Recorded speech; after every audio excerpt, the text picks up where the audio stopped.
സുബ്ഹ് നിസ്കാരം കഴിഞ്ഞ്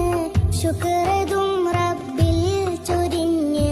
പ്രിയതമക്കരികോരിരുന്ന് ചൊന്നുവയ്യെന്ന് പൊന്നു മസ്ഊദ് ഉസ്താദോരും എന്നും തൂക്കമിലാക്കി നമ്മെ ചെന്നു റബ്ബവൻ തന്റെ റഹ്മ തേരി മറഞ്ഞു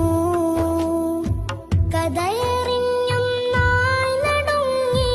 കരളലിഞ്ഞവർ തേങ്ങി വിങ്ങി കൽബ് പൊട്ടിയവർ കരഞ്ഞ് നീരി പൂകഞ്ഞ് സുബ്ഹ് നിസ്കാരം കഴിഞ്ഞ് ശുക്ര